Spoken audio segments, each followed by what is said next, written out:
De volta com o sinal aberto, agora 7 horas e 33 minutos, e o Centro de Excelência em Inteligência Artificial da UFG, Universidade Federal de Goiás, inaugurou na última semana um supercomputador para inteligência artificial com uma configuração inédita na América Latina.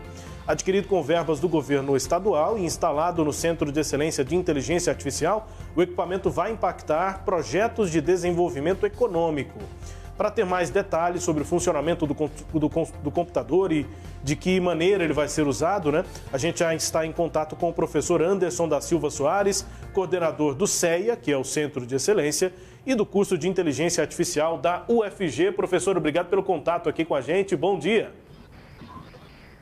Bom dia, é um prazer estar aqui. Bom dia a todos os ouvintes. Sem dúvida, é um marco bastante importante, não só para Goiás, mas para o Brasil. Tá? Nós passamos a integrar um seleto clube que dispõe desse tipo de infraestrutura e isso vai impactar bastante no que vem sendo feito. Os projetos de inovação com 33 empresas que nós executamos atualmente, tá? Isso, sem dúvida, vai gerar desenvolvimento econômico, emprego e renda no campo de tecnologia e todos nós, sem dúvidas, vamos ser impactados por isso. Pois é, professor, por que é um marco, O que esse computador tem de tão diferente? Que tipo de trabalhos ele proporciona? Bacana. Acontece que desenvolver inteligência artificial é caro, oneroso e depende de investimento de recursos humanos, A gente gasta muito tempo até fazer uma inteligência artificial funcionar. A grande questão é que depois que você a constrói, o uso é extremamente escalável, É simplesmente você copiar um software de um lugar para o outro, Então é muito escalável. Mas durante o seu desenvolvimento, você depende de investir muito tempo, depende de máquinas para isso. Esse computador que nós instalamos, ele tem o poder equivalente a cerca de 100 mil computadores desses convencionais que a gente tem em casa ou no escritório, tá? Então, imagina você o que é o poder de processamento dessa máquina, tá? E isso faz, na prática, com que a gente reduza o tempo necessário para desenvolver as soluções de inteligência artificial. Então, nós instalamos na semana passada, já estamos utilizando, e para vocês terem uma ideia, referente ao equipamento que nós tínhamos anterior, que já é muito bom, nós já conseguimos reduzir mais ou menos aí para cerca de 30% o tempo das tarefas que nós estávamos realizando. Cileide Alves. Bom dia, professor. Obrigada por aceitar nosso convite. Bom, eu sei que é um investimento muito alto, Me parece que, se eu não estou equivocada, e o senhor me corrige se eu estiver, é um investimento de R$1.400.000. Sei também que foi feito com alguns parceiros, E ele já começa com atividades dirigidas a esses parceiros. Então, eu queria que o senhor explicasse para a gente como é que foi a aquisição e o envolvimento desses outros parceiros.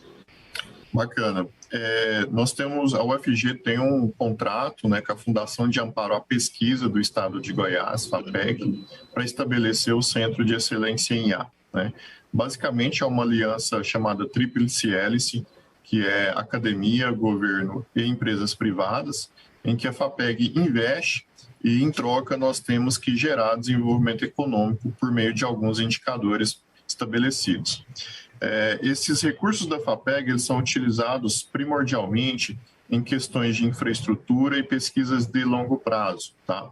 Então, era um dos investimentos que estavam programados se a gente conseguisse atingir alguns indicadores, E houve aí uma conveniência de um projeto que nós estamos executando para a Procuradoria-Geral do Estado, onde eles tinham também a necessidade de investir em infraestrutura, A Procuradoria-Geral do Estado recebe hoje, se não me engano, cerca de 2 a 3 mil citações de processos envolvendo o Estado. Então, imagina todos os procuradores que existem ter que lidar com esse volume absolutamente quase boçal, de você ter que analisar tantos documentos por dia, e nós estamos desenvolvendo uma solução para ajudá-los nesse sentido, Então, houve essa conveniência, E aí houve a utilização de recursos tanto da FAPEG quanto da Procuradoria-Geral do Estado para fazer esse tipo de investimento, tá?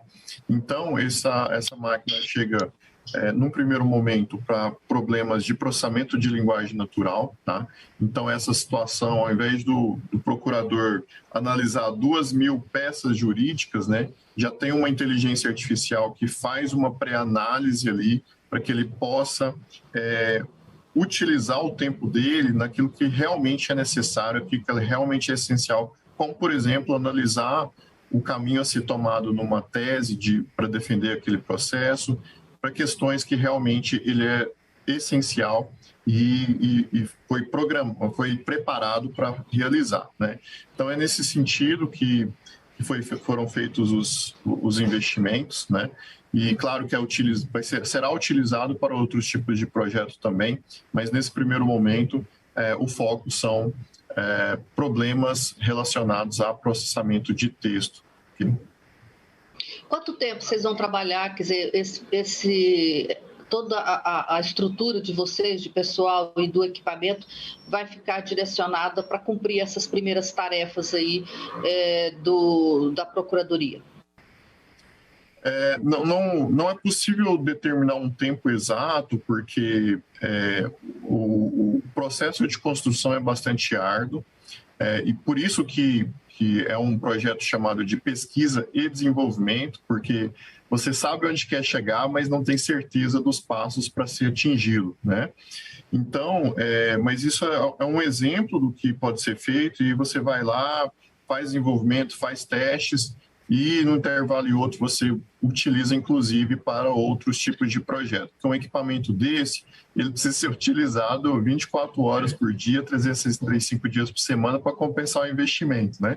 É similar ao quando a gente pensa numa indústria, ela funciona de tempo contínuo, porque o capital imobilizado ali é bastante relevante, né?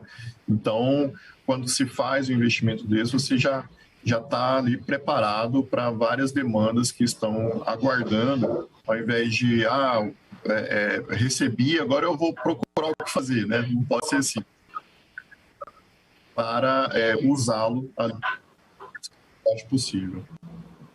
Professor, a gente sabe que a máquina substituir o homem já é uma coisa que a gente convive com ela desde, sei lá, a Revolução Industrial, né? Agora, a máquina substituir o cérebro humano é uma novidade, me parece que isso é o que significa a inteligência artificial.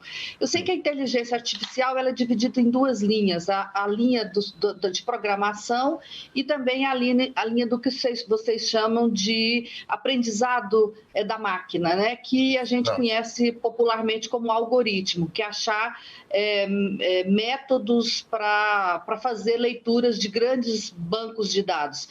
Isso é um resumo que eu entendo, mas eu acho que o senhor pode fazer uma explicação sobre o que é a inteligência artificial muito melhor do que essa introdução que eu fiz.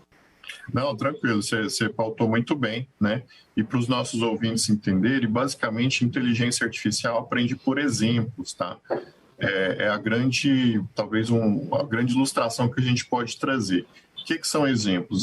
Chega lá diversas citações de instrução de processo civil, de um determinado assunto. Então, eu preciso ali de 100, 150, 200 exemplos de peças processuais daquele tipo de documento, para que a máquina, né, na próxima vez que chegar um documento similar, ela diga, é esse tipo de documento, né? Da mesma forma, nós estamos aqui dialogando, fazendo uma entrevista por voz sobre esse assunto. Eventualmente, quando você dá uma entrevista, alguém vai lá e transcreve isso até mesmo para eventualmente gerar um texto. Isso é o humano que faz. Agora, imagina a situação em que uma inteligência artificial foi treinada para fazer a transcrição automaticamente para nós, inclusive gerar alguns destaques, né, daquele áudio transcrito para texto. Então, eu estou esperando isso, viu, professor?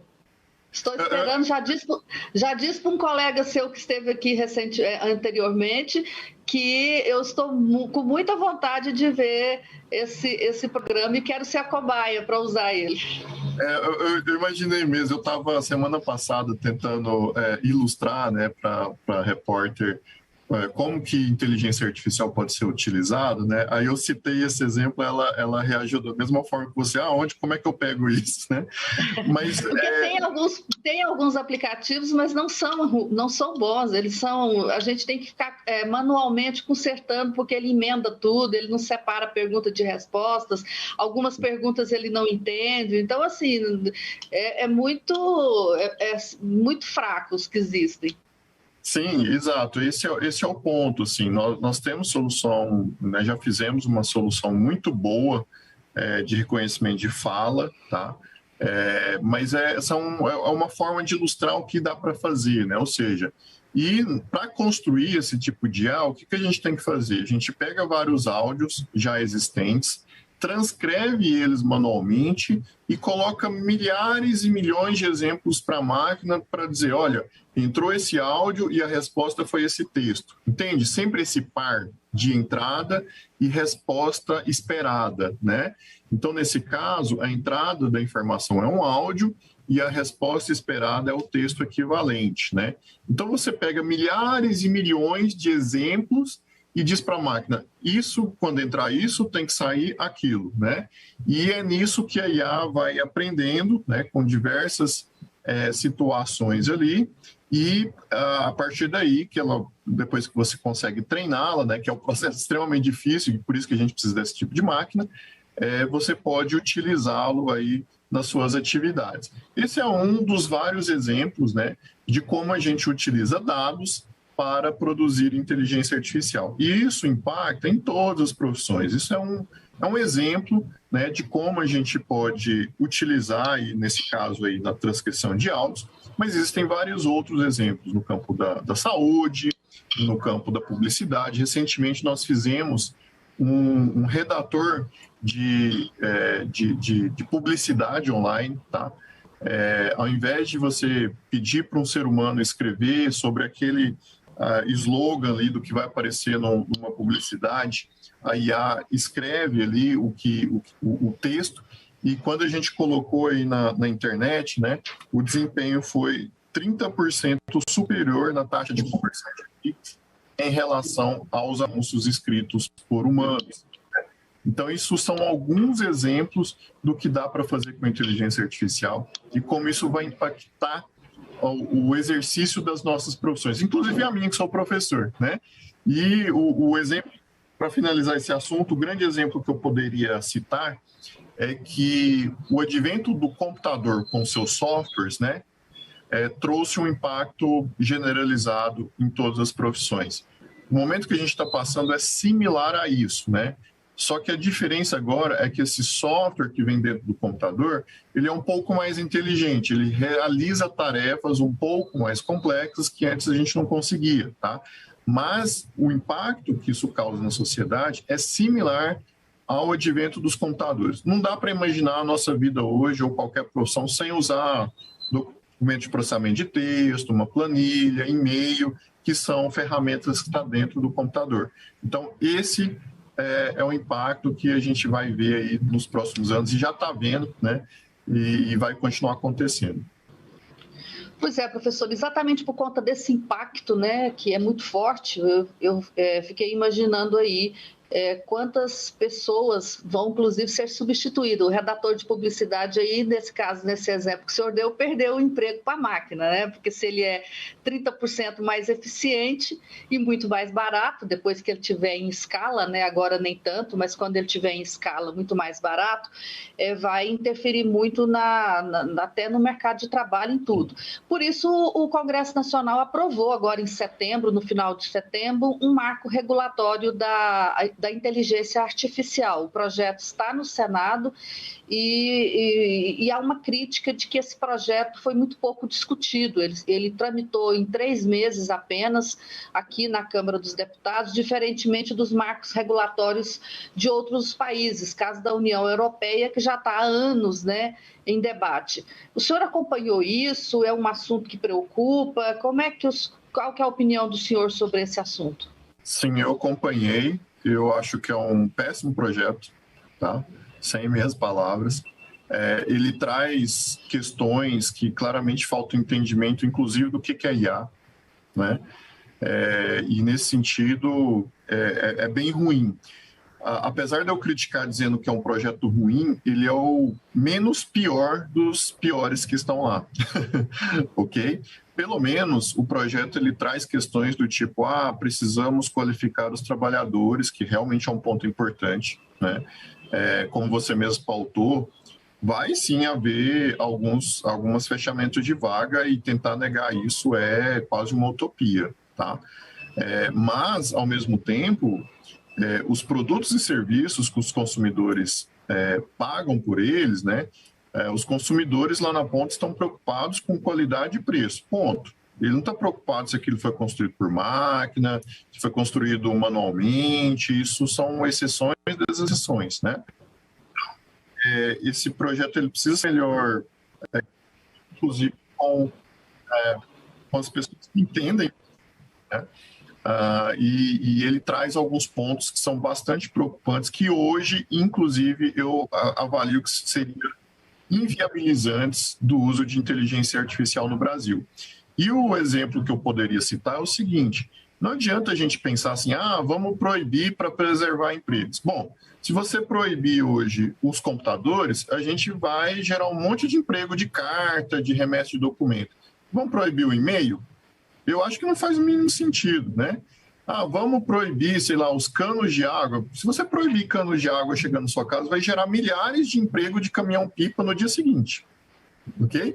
Então, é preciso ter bastante cuidado com essas questões. O que nós precisamos fazer como sociedade é preparar, né, toda a nossa massa crítica para ser bons usuários de tecnologia e também fabricar tecnologia. Ambos os casos. É isso que a gente precisa, como uma sociedade minimamente organizada, se preparar aí para os próximos anos. Senão vai vir questões do tipo, meu Deus, vai fechar alguns... Sim, mas vai criar outros, né? E todas as revoluções industriais, elas tiveram esse tipo de discussão, esse tipo de efeito, e no final você tem que se adaptar para utilizar aquilo que traz de benefício e se preparar para os efeitos colaterais.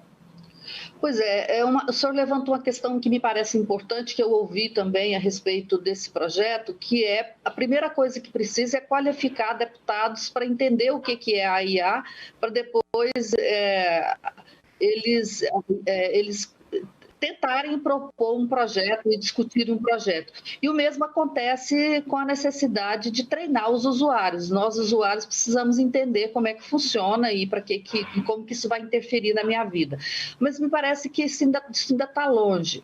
O que está mais próximo aí é a formação de mão de obra que a UFG está formando agora, nesse que ainda né, me parece, me corrija se eu estiver errada, o único curso de IA que existe no país. Esse curso, quer dizer, eu queria que o senhor falasse um pouco sobre esse curso, acho que ainda não formou nenhuma turma, mas assim, é uma decisão acertada? É necessário um curso de graduação nessa área? Não seria talvez apenas um curso na área, de outras áreas de informática, como tem aqui a faculdade de informática, e apenas especializar depois em cursos de mestrado ou em cursos de pós-graduação do profissional de IA? Excelente colocação. A UFG foi pioneira na criação do bacharelado, né, mas já existem outros. Posso citar aí cursos de IA e Ciência de Dados da PUC São Paulo, Federal da Paraíba, em Brasília também já tem o curso, tá? Se não me engano, já são cerca de 6, e eu tenho participado de diversas outras discussões de universidades que estão também na mesma direção. Essa, sem dúvida, é uma dúvida que até mesmo nós tivemos, né, se isso era uma nova especialização. Só que o que acontece? Por que esse movimento partiu daqui? Eu acho que é interessante do ouvinte entender isso também. Nós executávamos exatamente assim, IA como uma especialização de quem vem da carreira de exatas principalmente. Não é excludente, mas é majoritário, né? Então, isso acontecia, a formação a nível de mestrado e doutorado. Só que mestrado e doutorado restrito, né? Mais um topo da pirâmide educacional dos estudos formais, né? E nós também temos uma capacidade limitada de recursos humanos a nível de mestrado e doutorado. E havia uma demanda, inclusive que nós executamos muitos projetos com empresas, não só demanda nossa, mas dessas empresas e de diversas situações que a gente não conseguir mais contratar pessoas com esse tipo de competência, né? Então, nós tínhamos uma clareza muito forte do que era o problema da falta de mão de obra qualificada. Isso não é uma exclusividade do Brasil. O mundo está passando por essa dificuldade desde 2017, mais ou menos, tá? Então, nós optamos por e entendemos que precisava de um funil maior de formação de recursos humanos. Então, essa foi a decisão que foi tomada ali em 2019, tá? E para vocês terem uma ideia, em paralelo com a nossa decisão, né, universidades que estão em topos de diversos rankings mundiais, eu vou citar duas aqui, tiveram a mesma decisão, que foi o MIT, né, e a Carnegie Mellon, que eu me lembro agora de cabeça. No mesmo, praticamente, diferença aí de 1 a 3 meses entre um e outro, tomaram decisões similares, né? E a única diferença é que o MIT vai colocar $1 bilhão na iniciativa, né? A gente aqui tem números bastante expressivos, mas bem aquém, né, do tamanho e da força que eles estão colocando.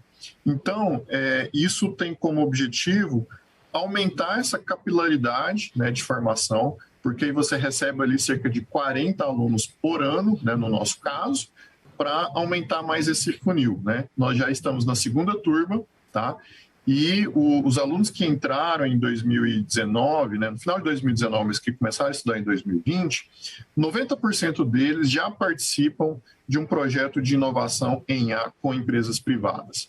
Então, isso é um marco bastante expressivo. Eu, sinceramente, desconheço outro lugar do mundo que tem um indicador tão forte como esse, tá? E isso mostra como o movimento ele foi assertivo e que, aparentemente, né, nós estamos no caminho certo. Na época, o que eu disse, inclusive, na criação se por acaso a gente enxergar algum problema e ver que tem alguma coisa errada, volta para trás. Né? Mas, porque a universidade é um lugar de experimentação também, isso a gente não pode esquecer disso. Às vezes a gente é muito conservador nas nossas decisões.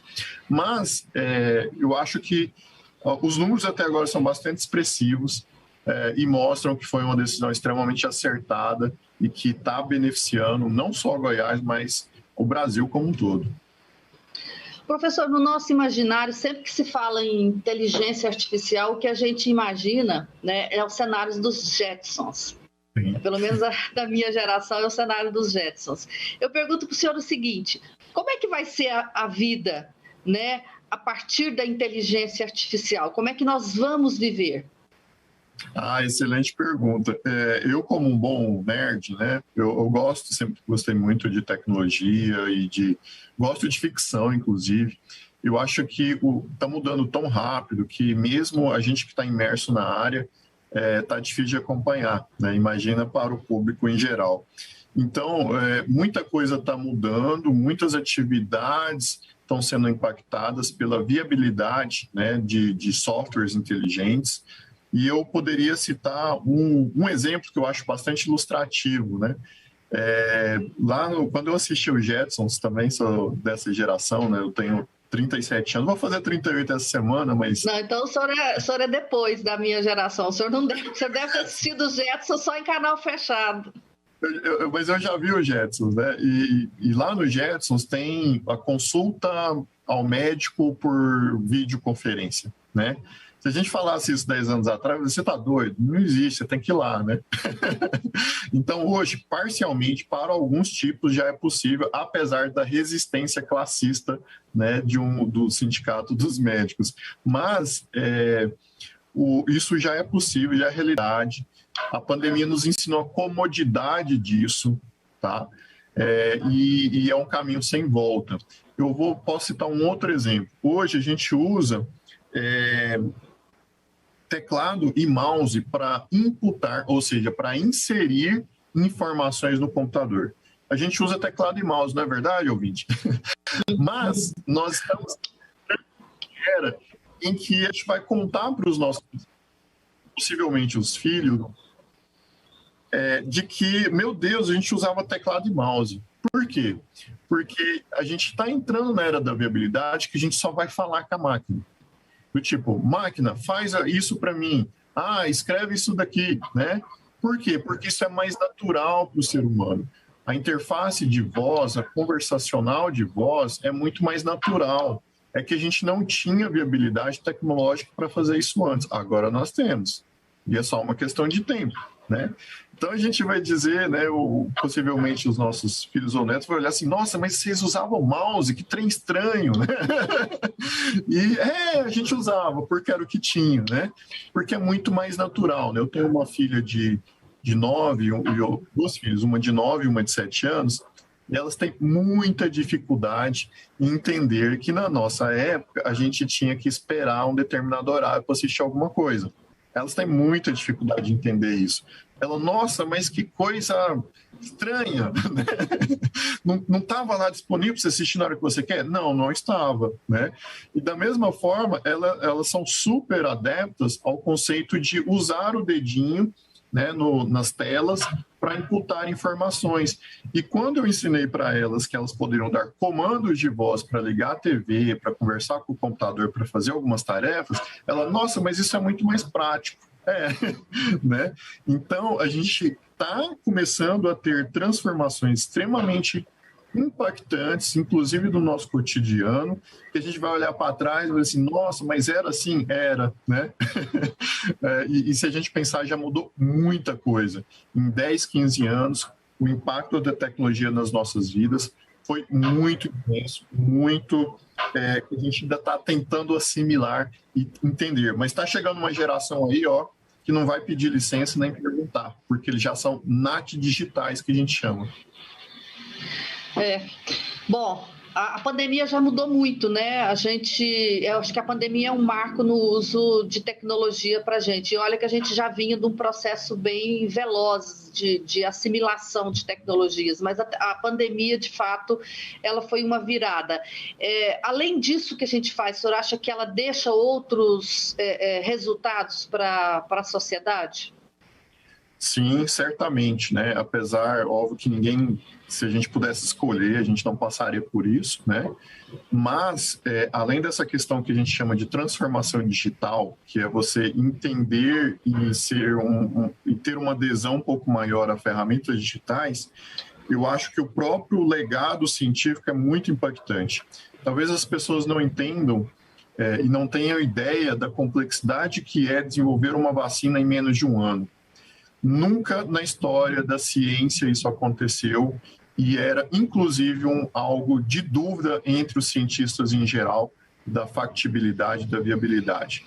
A vacina de mensageiro RNA, né, ela ficou aí quase 10 anos formulada conceitualmente, mas sem uma aplicação prática, né, sem um teste resolver um problema real, né? E isso, sem dúvida, foi um grande marco. E nós vamos, sem dúvida, contar isso como uma coisa, pelo menos assim, né, do meio da guerra, pelo menos algo de bom, se é que isso existe, né? Algum legado benéfico ali para a sociedade, porque a ciência ela avançou muito, né, com esse contexto. Houveram esforços sobre-humanos, eu diria, né? E isso vai gerar uma série de avanços científicos e tecnológicos que vão repercutir para os próximos anos e para as próximas décadas. Professor, obrigada pela conversa. Eu vou passar para o Rubens para ver se ele tem mais algum assunto aí. Rubens. Não tenho, mas é isso, professor. Obrigado aqui pela entrevista e um ótimo trabalho aí. Obrigado a todos e a gente se vê aí. Agradeço a oportunidade e tenham todos um bom dia. Bom, obrigado, Rubens, professor, conversando com a gente aqui. Sim, diga, Silente. Não, é porque o professor falou aí sobre a vacina do RNA, né? Só para esclarecer, porque de fato é uma grande novidade da ciência, né? Até então não se fazia, havia estudos muito antigos e não se fazia. Eu vou dar aqui um conceito, eu posso errar, tá errado, mas é como se fosse um anticorpo sintético, né? Acho que a grande novidade é essa, que criou em laboratório um modelo, né, do vírus, do antivírus, para ser usado como vacina. Então, foi a primeira vez que isso aconteceu e essa pesquisa, esse tipo de vacina, eu acho que é um grande legado que a ciência deixa, né, para a população mundial nessa pandemia. Daí ele ter citado a vacina com RNA mensageiro. É isso. Obrigado, professor, pela entrevista. Professor Anderson da Silva Soares, coordenador do CEA, que é o Centro de Excelência em Inteligência Artificial da UFG, Universidade Federal de Goiás. Destaques à íntegra aqui dessa conversa, a gente disponibiliza, né, no nosso portal, o sagresonline.com.br.